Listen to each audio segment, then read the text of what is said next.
우리 좌우에 계신 분들과 인사하겠습니다. 잘 오셨습니다. 사랑합니다. 축복합니다. 또 선포하겠습니다. 예수님이 부활하셨습니다. 살아계셔서 당신과 함께하고 계십니다. 예수님과 동행합시다.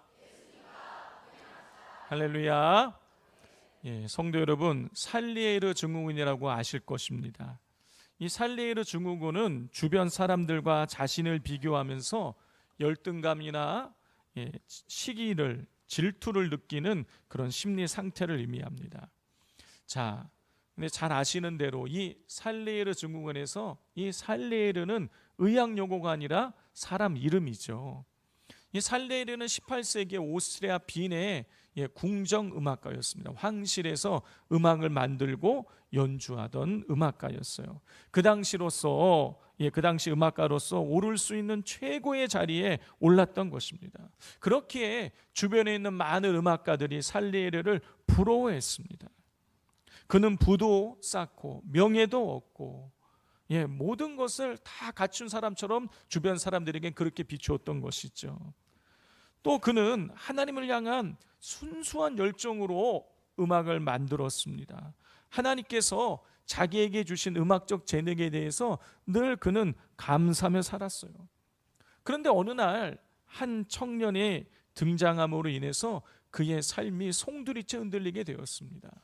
여러분, 그가 누굽니까? 잘 아시는 대로 볼프강 아마데우스 모차르트예요. 살리에르는 모차르트의 악보를 처음 펼쳐본 순간 깊은 충격을 받았습니다. 단 한 번의 수정이나 고친 흔적 없이 마치 하늘의 소리를 듣고 그대로 받아 적은 듯한 그런 완벽한 악보를 보면서 살리에르는 경외심을 느끼는 동시에 마음 깊은 곳에서 뜨거운 그 무언가가 솟구치는 것을 느꼈습니다. 그의 마음속에는 왜 하나님은 저토록 오만하고 방탕한 청년에게는 완벽한 그 천재성을 주시고 평생 바쳐 노력해온 나에게는 그 천재성을 알아보는 재능만을 주신 것인가 하면서 하나님을 원망하며 그리고 모차르트를 시기 질투하게 되었습니다. 아니, 분명 모차르트가 나타나기 전까지 살리에르는 자신의 삶과 음악에 충분히 만족하며 행복함을 느꼈었습니다. 그러나 남과 자신을 비교하면서 시기심에 사로잡히는 순간 그가 누리던 모든 성취와 평안은 순식간에 불행과 고통으로 변해버렸어요. 살리에르는 모차르트의 천재성을 깎아내리기 위해서 자신의 그런 권력과 지위를 이용해서 방해 활동을 하고 음해하기 시작했습니다. 그로 인해서 모차르트의 음악 활동이 차츰 막히기 시작하였고 또 병에 들게 되었죠. 모차르트가 점점 쇠락해 갔습니다. 자, 성도 여러분, 하지만 여러분, 이 모차르트의 이 신곡이 발표될 때마다 이 살리에르는요, 그 음악에 경이로운 음악에 감동을 느끼는 동시에 타오르는 질투심으로 인해서 찢어지는 듯한 고통을 느껴야만 했어요. 남들은 눈치채지 못하는 그 모차르트 음악의 그런 완벽함과 아름다움을 오직 자기 자신만 알아볼 수 있다는 그 사실이 그에게는 잔인한 형벌처럼 느껴졌습니다. 결국 그는 하나님을 향한 그 순수한 마음마저 잃어버렸어요. 자신에게 음악적 재능과 평안을 주셨던 하나님을 원망하고 분노를 쏟아냈고 급기야 스스로 십자가를 불태우고 하나님을 부정하기에 이르렀습니다. 놀라운 것은 모차르트가 젊은 나이에 죽고 난 이후에도 살리에르의 고통이 끝나지 않았다라는 것입니다. 그는 이 노년이 될 때까지 모차르트의 이 환영을 보면서 자신이 모차르트를 죽음으로 몰고 갔다라는 죄책감에 시달리며 그리고 극복하지 못한 그 열등감 속에서 괴로워야만 했습니다. 궁정 음악가로서 누릴 수 있었던 수많은 찬사와 부와 명예는 그에게 아무런 기쁨을 주지 못했어요. 단 한 사람과의 비교에서 시작된 이 시기심이 한때 하나님을 찬양하며 행복했던 한 예술가의 영혼과 삶을 완벽하게 파괴하고 절망 속으로 몰아 넣었던 것입니다. 성도 여러분, 이 살리에르를 파멸로 몰고 간 것은요, 모차르트의 천재성이 아니에요. 그의 마음 속에서 일어난 시기심인 것입니다. 자, 문제는 이 남과의 비교에서 이 시작되는 이 시기심이라는 영적 바이러스가 살리에르 한 사람에게만 일어나는 예외적인 현상이 아니라는 것입니다. 오늘 본문에서도요, 여러분, 시기심에 사로잡혀 자기 영혼을 파멸로 몰고 간 사람들이 등장을 합니다. 성도 여러분, 지난 몇 주간에 걸쳐서 살펴본 것처럼 여러분, 예수님께서 가시는 곳곳마다 놀라운 이적이 일어났어요. 그냥 오늘 본문이 기록된 9장만 우리가 살펴보자면, 여러분, 들것에 실려온 중풍병자가 나음을 입었고요, 12해 동안 혈루증을 앓았던 여인의 고침을 받았고요, 죽었던 회당장 야이로의 딸이 살아났고요, 보지 못했던 두 맹인이 앞을 보게 되는 놀라운 이적이 일어났어요. 그리고 예수님께서 이런 이적을 일으키실 때마다 사람들은요, 이렇게 반응을 보였습니다. 우리 9장 8절 같이 한번 읽어보겠습니다. 시작. 무리가 보고 두려워하며 이런 권능을 사람에게 주신 하나님께 영광을 돌리니라. 또 26절을 보겠습니다. 그 소문이 그 온 땅에 퍼지더라. 또 31절입니다. 그들이 나가서 예수의 소문을 방금 읽은 것처럼요, 사람들은요, 예수님께서 이적을 일으키실 때마다 하나님께 영광을 올려드렸고요, 그리고 예수님의 소문을 사방으로 퍼뜨렸어요. 여러분, 이것은 예수님에 대해서, 예수님의 이적에 대해서 사람들이 긍정적이고 호의적으로 받아들였다라는 뜻인 것이죠. 자, 그런데 오늘 이 본문인 9장 32절부터 33절을 보면 비슷한 일들이 일어났습니다. 우리 32절 33절 같이 읽어보겠습니다. 그들이 나갈 때에 귀신 들려 말 못하는 사람을 예수께 데려오니 귀신이 쫓겨나고 말 못하는 사람이 말하거늘 무리가 놀랍게 여겨 이르되 예수님께서 귀신 들려 말 못하는 사람에게서 귀신을 쫓아내시고 그리고 그 사람이 말을 하게 되자 사람들은요, 이스라엘 사람 가운데에 이런 일을 본 적이 없다고 하면서 예수님과 예수님 하신 일에 대해서 매우 긍정적인 반응을 보였습니다. 자, 그런데 똑같은 것을 보고 다른 반응을 보인 사람들이 등장을 해요. 자, 34절 같이 읽겠습니다. 바리새인들은 이르되 그가 귀신의 왕을 의지하여 귀신을 쫓아낸다 하더라. 바리새인들은요, 예수님이 귀신을 쫓아내고 한 영혼을 자유케 하는 일을 보고선 예수님께서 귀신의 왕을 의지해서 귀신을 쫓아낸다고 하면서 예수님과 예수님 하신 일을 깎아내리고 비난했어요. 자, 그렇다면 여러분, 왜 이 바리새인들은 그렇게 사람들이 예수님에 대해서, 예수님 하신 이적에 대해서 긍정적이고 호의적인 반응을 보이는데 왜 이 바리새인들은 이렇게 어거지를 쓰면서 예수님을 비난하고 깎아내리는 것일까요? 그리고 처음부터 그러면 이 바리새인들은 예수님과 관계가 좋지 않았던 것일까요?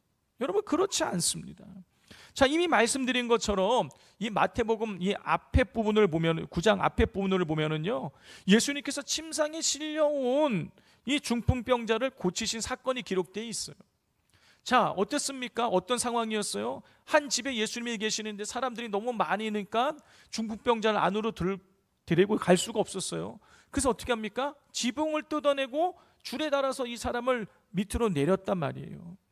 자, 그러면 여러분, 그 집 안에, 예수님이 계신 그 지붕 뜯겨진 그 집 안에 여러분 누가 있었던 것일까요?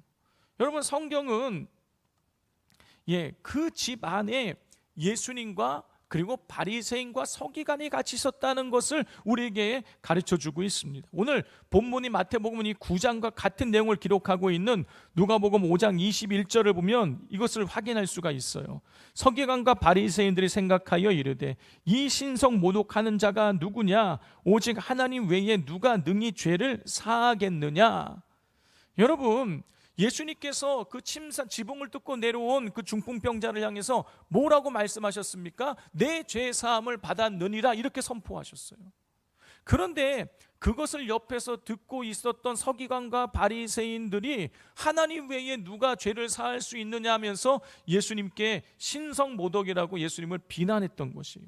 여러분, 이 장면을 통해서 그 집 안에 예수님과 서기관과 바리새인들이 같이 있었다는 것을 우리가 확인할 수 있는 것이죠. 자, 그러면 여러분, 그 집 안에서 예수님과 서기관과 바리새인들은 어떤 대화를 나누었던 것일까요? 자, 마가복음 같은 내용을 기록하고 있는 마가복음 2장 2절을 보면 그 내용을 알 수가 있습니다. 많은 사람이 모여서 문 앞까지도 들어설 자리가 없게 되었는데 예수께서 그들에게 도를 말씀하시더니, 예수님께서는요, 그 지붕 뜯겨진 그 집에서 서기관과 바리새인들에게 도를 말씀하고 계셨어요. 무슨 얘기입니까? 그들에게 복음을 증거하고 계셨단 말이에요. 여러분, 서기관과 바리새인이요, 처음에는 예수님에 대해서 미워하거나 예수님을 거부하는 마음이 없었어요. 예수님께 관심을 가졌고 예수님의 호의를 가지고 예수님께서 무슨 말씀하시는지 듣고 싶어서 예수님을 찾아왔던 거예요. 자, 이것을 통해서요, 여러분, 우리는 나중에 예수님을 그렇게 십자가에 못 박는데 앞장섰던 이 서기관과 바리새인들이 처음에는 예수님에 대해서 매우 긍정적인 태도를 가지고 있었다라는 것을 우리가 알 수가 있는 것이죠. 자, 그런데 예수님께서 갑자기 지붕이 뜯기고 중풍병자가 내려왔는데 중풍병자를 향해서 예수님께서 내 죄의 사함을 받았느니라 라고 이렇게 선언을 하자, 하나님 외에 누가 죄를 사할 수 있느냐라고 하면서 예수님에 대해서 거리를 두기 시작한 거예요. 자, 그리고 그 이후에 서기관들과 바리새인들이 예수님으로부터 더 멀어지게 되는 일이 생기게 돼요. 마태복음 9장 9절부터 13절을 보면 예수님께서 세리 마태를 제자로 부르신 다음에 세리 마태의 집에 가서 세리와 죄인들과 함께 식사를 하시죠. 자, 이때에 이 바리새인들이 예수님 제자를 찾아와서 말합니다. 어찌하여 너희 선생은 세리와 죄인들과 함께 잡수시느냐? 여러분, 그 당시에 바리새인들은요, 굉장히 경건한 생활을 했습니다. 또 그렇기에 죄인 중에 죄인이라고 불리는 이 세리들과는요, 전혀 왕래하지 않았어요. 바리새인들은요, 세리와 함께 먹고 마신다라는 거는요, 이 부정한 세리와 죄인들과 같이 먹고 마시면 자기들도 부정해진다고 생각을 했기 때문에 그들과 거리를 두고 있었단 말이에요. 아니, 그런데 예수님께서 그 세리 마태의 집에 들어가서 세리와 함께 먹고 마시는 걸 보면서 그들 입장에서는요, 이건 있을 수가 없는 일인 거예요. 그래서 어찌하여 너희 선생이 세리와 죄인들과 함께 마시느냐면서 비난을 했던 것이죠. 여러분, 이렇게 예수님과 바리새인과의 관계가 여러분 처음부터 나쁜 것은 아니었지만 중풍병자 사건과 세리 마태의 집에서 식사 문제로 인해서 관계가 삐그덕거리기 시작했던 거예요. 그러던 중에 예수님께서 죽은 야이로의 딸을 살리시고 맹인을 눈을 뜨게 하시고 귀신을 쫓아내어 말 못하던 사람을 말하게 만드시자 사방으로 그 예수님의 소문이 퍼져나가게 되고, 그리고 예수님의 인기가 하늘을 찌를 듯이 높아지게 된 거예요. 성도 여러분, 당시 이 바리새인들은요, 이스라엘 백성들에게 존경을 받는 사람들이었어요. 왜냐하면 이 사두개인들은 이 이스라엘을 식민 지배하고 있는 로마 정권과 타협을 해가지고 헤게모니를 쥐고 이 기득권을 챙기고 있었지만, 바리새인들은 백성들의 입장을 대변을 하고 그리고 나름대로 율법을 철저히 지키기 위해서 노력을 했기 때문인 거예요. 자, 그렇기에 백성들은 바리새인들을 존중하고 길에서 봐도 그들에 대해서 경외심을 표하고 있었단 말이죠. 그런데 어느 날 갑자기 저 시골, 저 나사렛, 이름도 듣도 못하던 그 나사렛에서 한 시골뜨기 청년이 나타나더니 귀신을 쫓아내고 병든 자를 고치고 권세 있는 말씀으로 가르치자 사람들의 이목이 삽시간에 이 바리새인에서 예수님께로 확 쏠리게 된 거예요. 자, 그리고 그때의 바리새인들 마음속에 불쑥 이 뜨거운 시기와 질투심이 확 올라오게 된 것이죠. 그러나 차마 자기들의 입으로 우리가 예수님이 그렇게 인기 얻는 것이 배가 아프고 시기가 질투가 난다, 이렇게 말할 수 없는 것이죠. 그렇게 표현할 수가 없는 것입니다. 그래서 아무 근거도 없이 사람들이 예수님을 존중하고 예수님의 이적에 대해서 놀라워할 때에 그게 아니다, 예수님이 귀신의 왕을 힘입어서 귀신을 쫓아낸다고 하면서 밑도 끝도 없이 근거도 없이 예수님을 깎아내리려 했던 것이죠. 성도 여러분, 시기심에 사로잡히게 되면은요, 한순간에 좋았던 관계가 깨지고 마음은 어둠에 사로잡히게 되는 것입니다.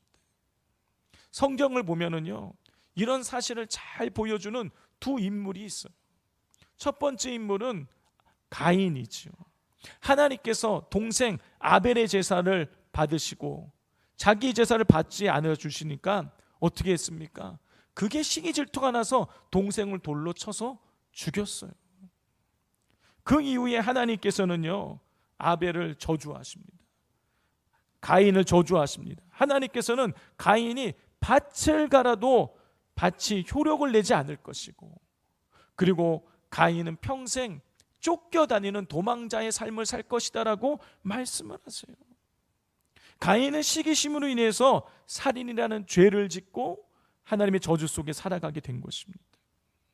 자, 두 번째 인물은 사울 왕이에요. 성도님들께서 잘 아시는 대로 사울이 블레셋과의 전투에서 승리하고 돌아올 때에 이 여인들이 노래를 부르죠. 그 가사가 뭡니까? 사울이 죽인 자는 천천히요, 다윗이 죽인 자는 만만이로다. 성경에 그 여인들의 이름도 기록되어 있지 않아요. 하찮은 여인인 거예요. 동네 아낙네인 것입니다. 그런데 그 아낙네들이 부는 그 노래를 듣고 이 사울은요, 다윗에 대한 시기와 질투심이 타오르기 시작한 거예요. 그 이후에 이 사울 왕에게 두 가지 현상이 일어나게 됩니다. 사무엘상 18장 10절이에요. 그 이튿날 하나님께서 부리시는 악령이 사울에게 힘있게 내리심에 그가 집 안에서 정신없이 떠들어 대므로. 여러분, 악한 영이 사울에게 임해서 사울이요, 매일 정신없이 혼자 떠드는 거예요. 정신병에 걸리게 된 거예요. 자, 두 번째, 사무엘상 18장 12절입니다. 여호와께서 사울을 떠나 다윗과 함께 계심으로 사울이 그를 두려워한지라. 여러분, 이 사울은 왕이에요. 다윗은 자기 사위이자 장수예요. 누가 누구를 두려워해야 되는 것입니까? 다윗이 사울을 두려워해야 되는 거예요. 바뀌어버린 거예요. 매일 얼굴을 봐야 될 자기 부하를 이 사울이 두려워하게 된 것입니다. 자, 그 이후에 어떻게 됩니까? 악한 영에 씌워서 정신병에 시달리고 다윗을 두려워하게 되다가 결국에는 다윗을 죽이려고 다윗 뒷공문에 쫓아다니다가 일생을 허비하다가 전쟁터에서 비참한 최후를 맞이하게 됩니다. 여러분, 이렇게 시기심은요, 타인을 괴롭히기 전에 먼저 자기 자신의 영혼을 파멸로 이끄는 거예요. 자, 문제는 이렇게 무서운 시기심이 어느 누구에게나 일어날 수 있다라는 것입니다. 여러분, 그러면 이 무서운 시기심을 우리는 어떻게 해야 될까요?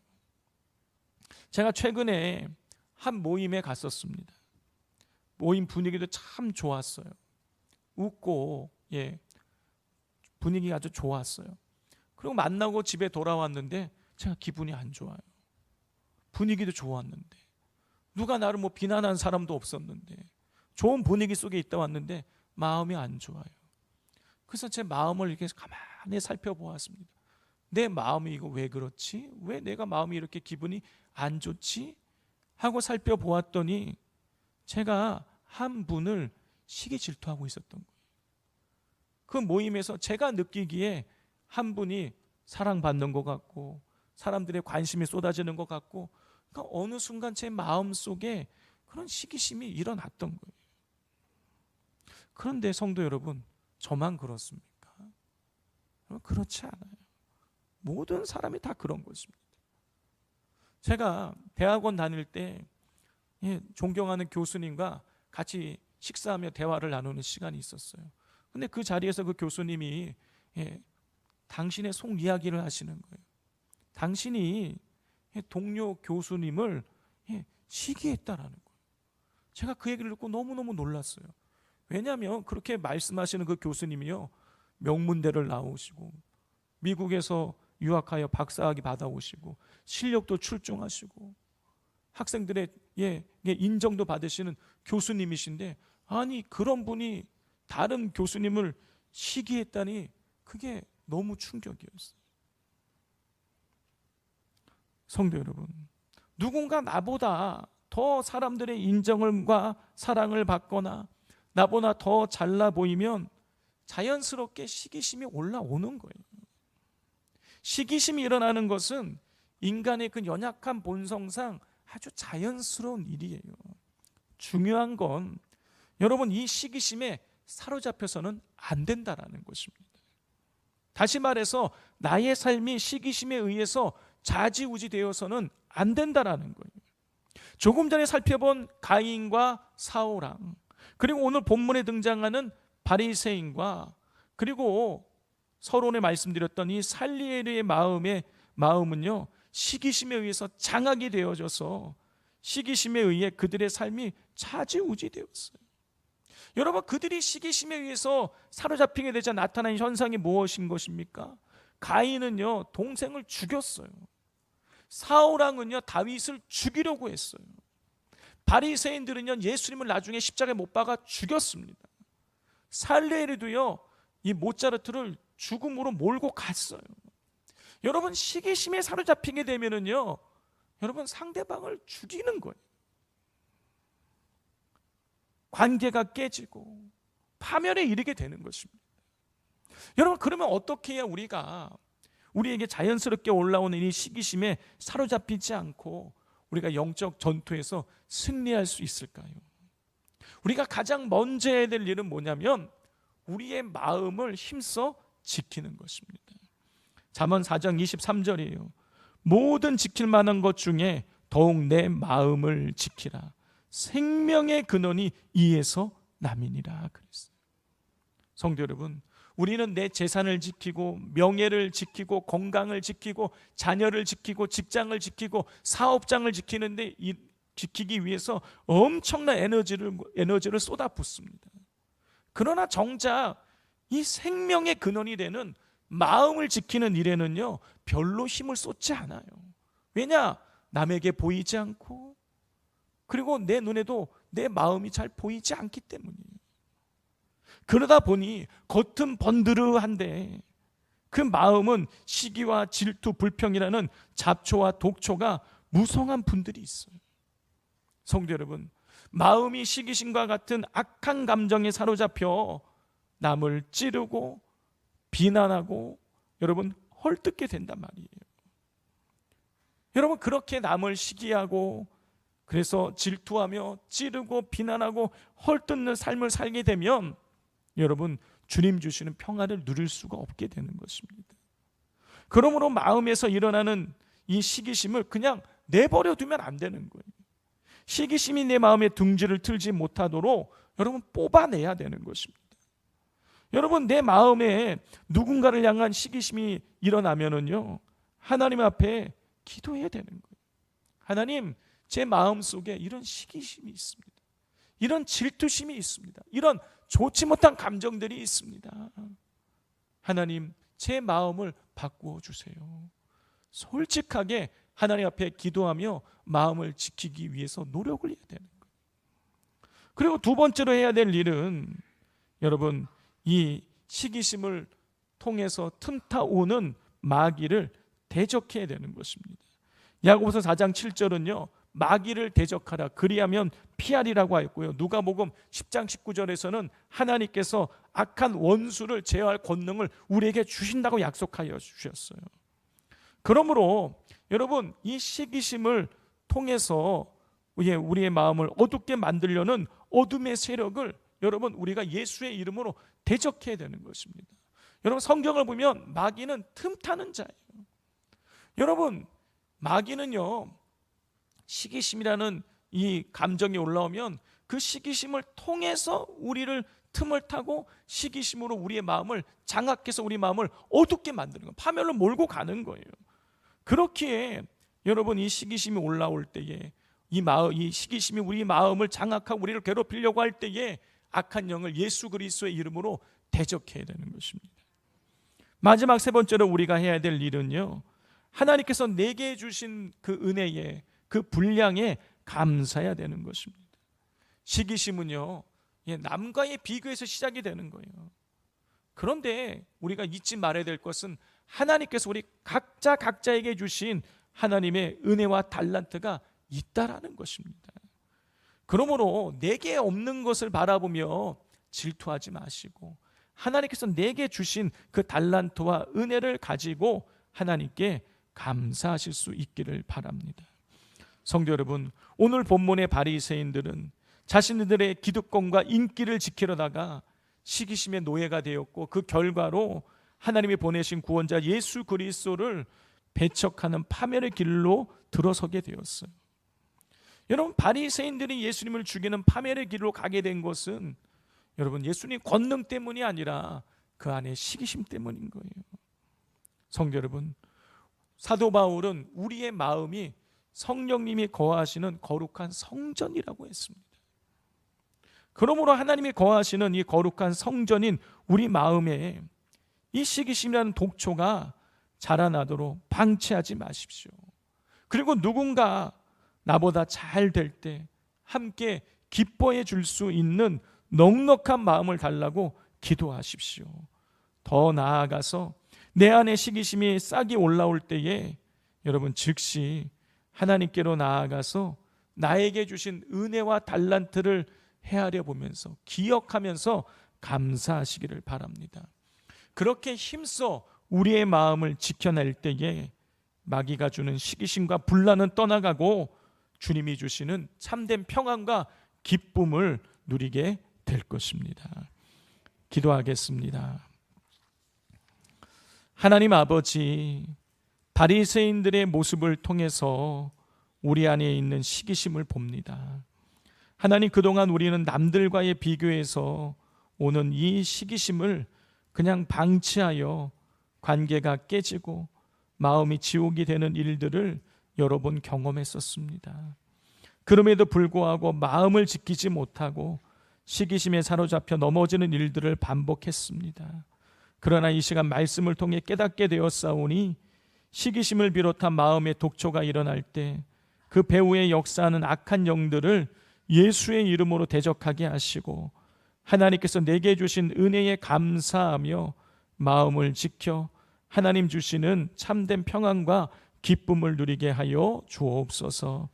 예수님의 이름으로 기도드립니다. 아멘.